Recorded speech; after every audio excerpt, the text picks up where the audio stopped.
I was actually serving in the state of Maine as a school superintendent when Governor John E. Baldacci was elected to the governorship. In the state of Maine, this is an appointed office. He selected a transition team to begin to solicit applications, as well as asking his transition team to go and seek individuals who might be able to fill his cabinet positions. At the time, the member of the transition team is a former Secretary of State, worked very closely in my community with me on a building committee. He was a former educator and former legislator. Came into my office one day and asked would I consider putting my name in to be Commissioner of Education. At the time, I was an active school superintendent, having served for 6 years, lifelong educator, having served for over 35 years in public education. So my work was fairly well known in the state. I was also president-elect at the time for the State School Superintendents Association. The governor considered all of the applicants. We went through a lengthy interview process. The interview committee nominated 2 finalists to the governor.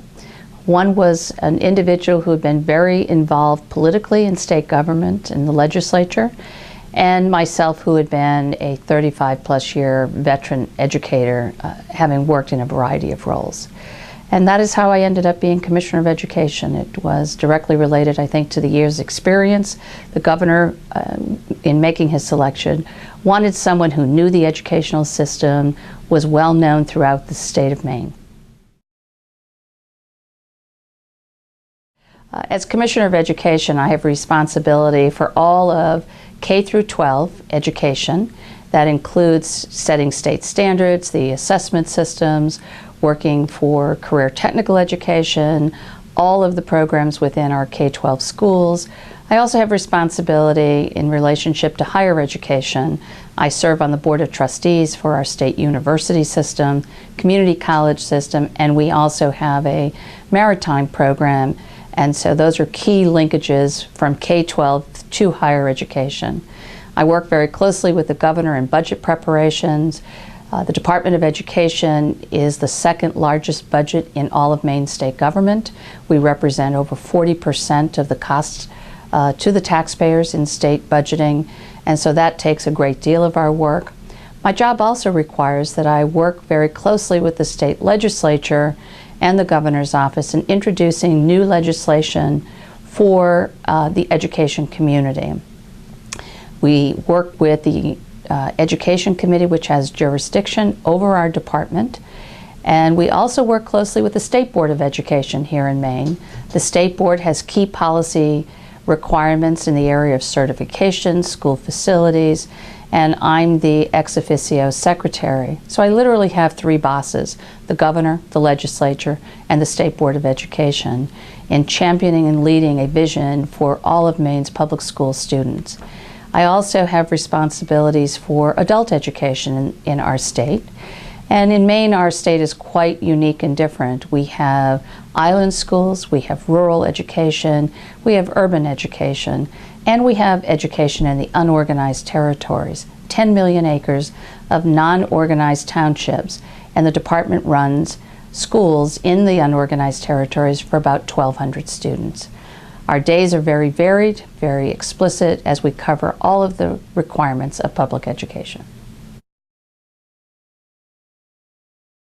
My role as Commissioner of Education has really been, how do I advance the education system? So the question, how to help the community, I'm going to respond at large to this question. As Commissioner of Education, it has been my responsibility to work closely with the governor, the legislature, and the state board to create a vision for 21st century learning in our state. As such, we have convened stakeholders across the state of Maine to advance standards for the 21st century. They're called Maine's Learning Results. This was a 3-year process to revise and edit and modify our state standards. And so I work closely with school boards across the state. I travel extensively throughout our state, holding community meetings, helping to talk about, here's the vision, here are the goals, here are the resources that are available in our state, and how might we assist local superintendents, local school boards, principals, teachers in advancing education for the state of Maine. The other key role that we've done is helping to implement federal requirements. No Child Left Behind has been another major policy direction that all states have been focused on for the last 5 years.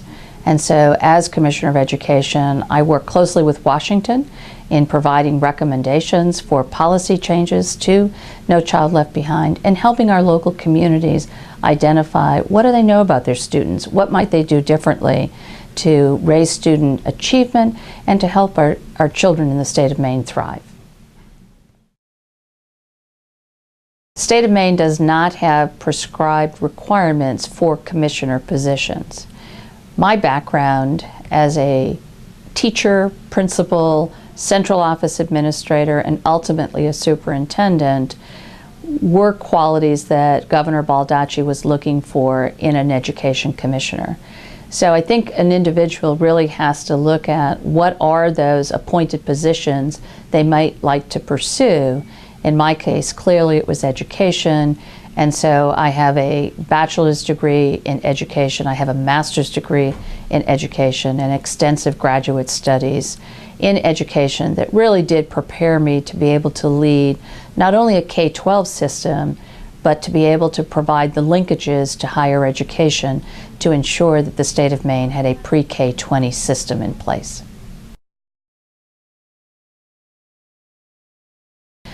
I think it's critically important for anyone who wants to be in an appointed position working at a cabinet level to really expand their opportunities to network with a variety of different programs in the field that they wish to pursue.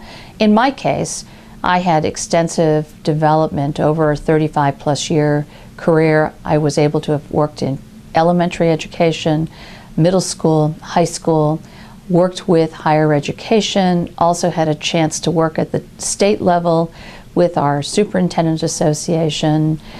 When there was an opportunity in our state for a distinguished educator role for myself, I took that. I left my school district for a year, gave me a chance to work at the state level, and through that experience, I knew that when I was offered the position of commissioner, that I would find that rewarding, I would understand the intricacies. I also think it's important if you're thinking about a role of this nature. One of the areas that I really had to learn very quickly was the legislative process. And I thought I was pretty familiar with the legislative process, having worked with our Superintendent Legislative Committee. But there's lots of protocols, lots of procedures that as a new commissioner I had to make sure I followed so as not to offend someone, and I wanted to quickly establish a positive working relationship with the legislature.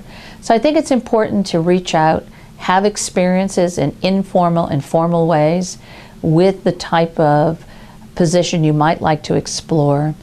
And I also think it's important to make yourself known to individuals who are on a transition team, to begin to advocate for your qualities, have good letters of recommendation, be able to have a resume that showcases the work that you're able to do.